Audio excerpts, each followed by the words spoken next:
특검이 겨누던 또 다른 한 축이죠. 김건희 여사 소식을 살펴봐 드릴 텐데요. 어제 다들 잘 아시겠지만 전현직 영부인으로는 최초로 처음으로 특검 공개 소환 조사를 받았습니다. 한 10시간 넘게 특검 조사에 응했다가 귀가했는데 조사 마치고 나오는 모습부터 보여드리겠습니다. 죄송한데 건강이 매우 안 좋으셔서 그런데 마이크는 좀 자제 좀 부탁드릴게요. 지금 건강이 매우 안 좋으니까요. 마지막으로 입장 한 말씀. 아니요. 지금은 좀 죄송한데 건강이 매우 안 좋으세요. 그래서 자제 좀 부탁드리겠습니다. 어떤 점 소명하셨는지만 아니요, 간단하게 나중에 말씀드리겠습니다. 질문도 직접 죄송합니다. 하셨나요? 죄송합니다. 나중에 말씀드리겠습니다. 자, 김건희 여사의 조사 관련해서 신문 2개를 보여드리겠습니다. 조선일보와 동아일보인데요. 신문 함께 살펴봐 드리겠습니다. 일단 침묵하지 않았다고 합니다. 침묵하지 않았고 조사와 관련해서는 나름 성실히 답변했다라는 보도들이 잇따르고 있습니다. 조선일보 먼저 보시면 김건희 여사가 어제 들어갈 때 아무것도 아닌 사람이 심려를 끼쳐서 죄송하다라고 이야기했던 부분 있었고, 혐의는 모두 부인했습니다. 공천 개입 그리고 귀중품과 관련된 내용들, 여러 가지 주가 조작과 관련된 내용들 모두 부인했습니다. 동아일보도 함께 보여드리면 김건희 여사는 주가 조작은 모른다. 그리고 백과 관련된 내용은 안 받았다라고 했고, 공천 개입과 관련된 내용은 그런 부탁을 지시를 한 적이 없다. 그래서 특검은 오늘 구속영장을 청구할 가능성도 배제하지 않고 있는 상황입니다. 윤 전 대통령의 체포영장 재집행과 동시에 김건희 여사에 대한 구속영장을 청구할 가능성도 있는 상황이라는 점을 다시 한번 말씀드립니다. 자, 소환 조사 한 번에 영장을 청구한다. 만약에 그렇다면 굉장히 속전속결로 가는 건데, 양진희 변호사는 어떻습니까? 이 가능성이 높아 보입니까? 어떻게 좀 전망하십니까? 지금 김건희 특검의 조금 성향을 보면 판사 출신 특검입니다. 그렇기 네. 때문에 이 내란 특검과 비교를 해봤을 때 굉장히 아랫부분부터 이제 증거 수집을 꼼꼼하고 철저하게 한 이후에 이 정점이라고 볼 수 있는 이 김건희 여사에 대한 소환을 한다라든지 적정 시기에 부른다라든지 이런 것들을 살핀다면 구속영장 청구에 대해서도 조금 신중하게 접근할 가능성이 있다라고 보여지기는 하는데요. 일단 첫 번째 소환이었고 첫 조사가 진술 거부권을 딱히 행사하지 않고 있는 그대로 이야기를 한 것으로 보입니다. 네. 다만 그 문제가 시각차가 있는 거죠. 특검이 바라보기에는 다 부인하고 있는 상황이기 때문에 이것은 증거인멸 우려가 있다. 내지는 사실대로 진술하지 않는다라고 볼 수 있는 시각이 있는 것이고, 네. 김건희 여사 측에서는 우리는 그래도 진술 거부권을 행사하지 않고 소환에 적절하게 응해서 지금 다 응하고 있는데 구속영장 청구는 너무 섣부르다라는 좀 시각차가 있을 수는 있겠고요. 중장기적으로 봤을 때 구속영장을 청구하는 것은 굉장히 유효한 가능한 카드라고 보이기는 합니다. 네. 다만 그 시점이 문제일 것인데요. 만약에 이 특검 입장에서 혹여나 김건희 여사도 윤 전 대통령처럼 구속이 되었을 상황에서 건강상의 이유를 들어서 잘 조사에 응하지 않을 가능성이 있다라고 조금 판단이 된다면 네. 그 시점을 조금 뒤로 미룰 수 있겠고요. 사실 그 시점을 뒤로 미루고 불구속 상태에서 여러 차례 소환해서 뭔가 구속영장의 카드를 쥐고 수사를 이어가는 게 조금 더 유효할 수 있거든요. 네. 그렇기 때문에 특검 입장에선 고민을 하겠지만 전격적으로 구속영장을 청구한다라고 한다면 그것은 아마도 김건희 여사의 그런 첫 번째 조사 내용이 굉장히 부실했을 가능성이 있겠다라고 보입니다. 알겠습니다. 어제 10시 10분에 특검 사무실에 도착을 했고, 귀가한 시각은 어제 저녁 9시 5분 전이었습니다. 10시 10분, 11분 특검 사무실 도착, 23분에 티타임 없이 곧장 조사가 시작됐고, 12시 직전에 오전 조사 종료, 점심 식사는 미리 준비해간 빵으로 식사를 대신했고요. 1시부터 오후 조사가 시작됐고, 그 사이에 잠깐 휴식 시간 가졌고 조사 재개하고 6시 직전에 조사가 종료됐습니다. 조서를 열람하고 귀가한 시각은 8시 55분.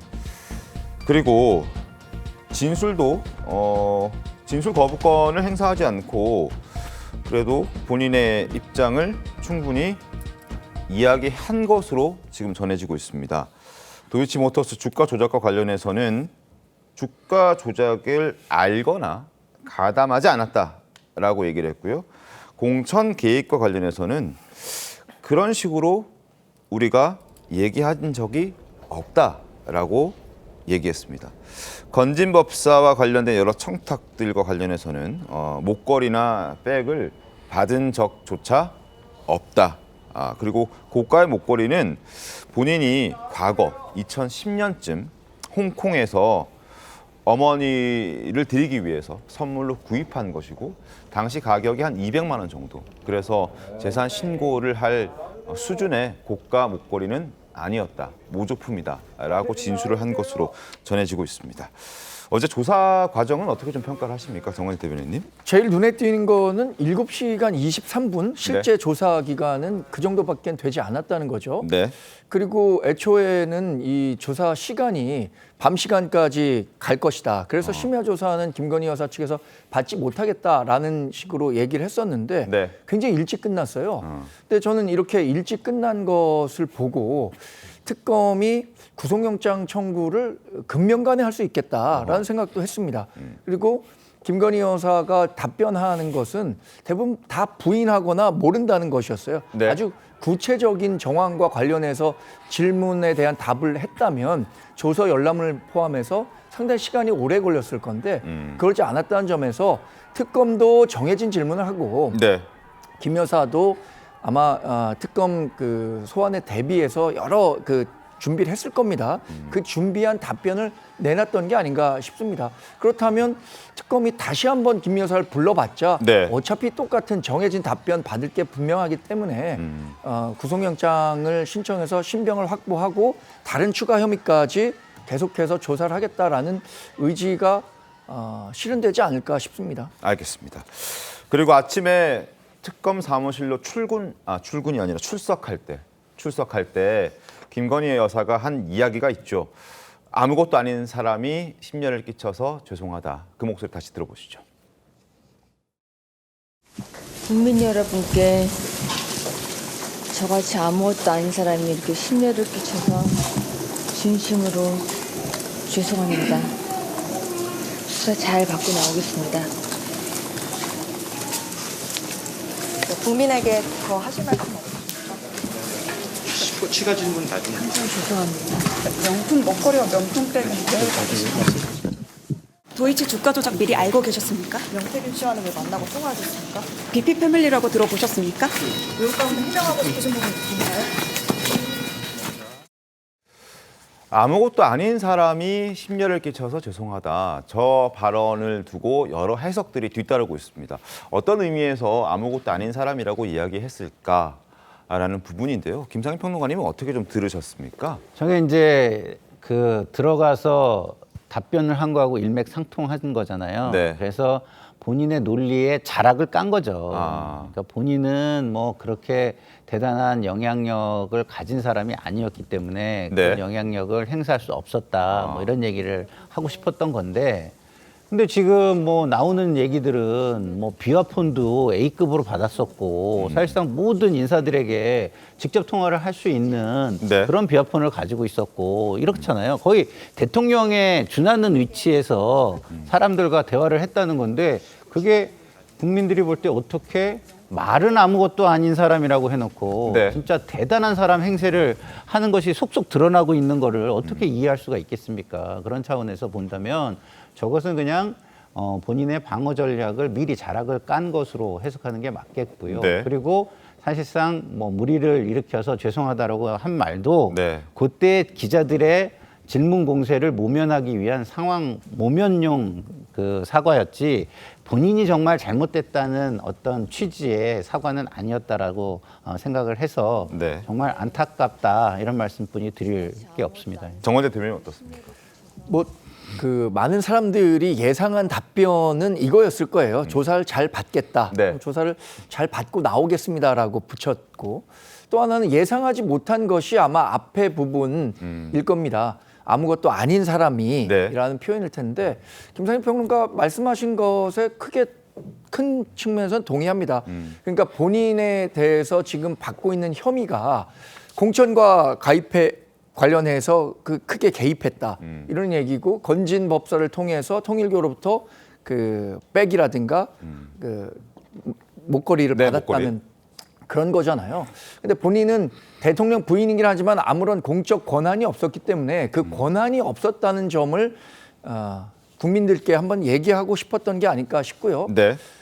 아마 검찰 조사에서 특검 조사에서도 같은 얘기를 했을 겁니다. 실제 보도되는 내용을 보더라도 김 여사가 답변한 것은 그러지 않았다. 대통령실을 통해서 다 공천과 관련한 무리한 요구들은 잘라냈다라고 얘기를 하고 있으니까 그런 본인의 무고함을 일단 국민들에게도 한번 제시하고 들어가야겠다라는 생각을 했을 것 같습니다. 알겠습니다.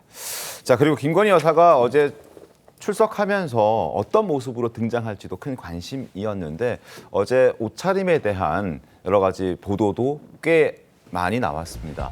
검은색 투피스에 흰 셔츠를 입었다. 치마 정장에 이제 흰 셔츠를 입었다. 그리고 백을 들고 왔는데 저 백의 가격은 뭐 14만 8천 원이다. 그리고 신발은 무엇을 신었을까? 신발은 명품 브랜드로 추정되는데 만약 그 명품 브랜드가 맞다면 뭐 120만 원 정도 한다라는 얘기들, 보도들도 뒤따랐습니다.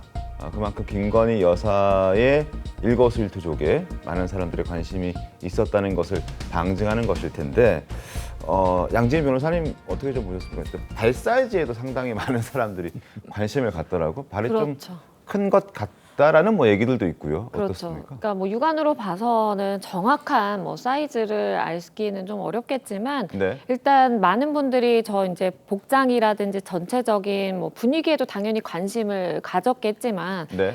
발 사이즈에 이 관심이 집중될 수밖에 없는 이유가 바로 그 샤넬 신발을 바꿔간 그 의혹 때문에 과연 그렇죠. 이것이 김건희 여사를 위한 신발이었을까 아니면 본인이 주장을 하는 대로 실제로 나는 전달받지 못했고 아예 나와 무관한 것이다라고 이야기를 하고 있는 상황인데 이것이 정말 맞을까라는 의혹의 눈초리로 많은 분들이 본 것이 사실인 것 같습니다. 그리고 또 이제 집안에서 발견된 신발 사이즈가 일반적인 여성이 착용하기에는 다소 좀 크다라고 볼 수 있는 250이 넘는 60의 사이즈였기 때문에 과연 정말 발이 체격이 크지 않은 그 여사의 체격을 감안했을 때 그 정도 사이즈일까라는 생각으로 많은 분들이 지켜보신 것 같고요. 네. 뭐 사진이나 영상으로 봤을 때는 발이 좀 큰 느낌도 들기는 하는데 그래요? 네. 근데 뭐 정확한 사이즈라든지 치수의 경우에는 뭐 대조를 해봐야 아는 것이고 그리고 무엇보다도 그 사이즈가 맞다라고 해서 정황에 이제 증거가 될 뿐이지 사이즈가 일치하니까 이것은 뭐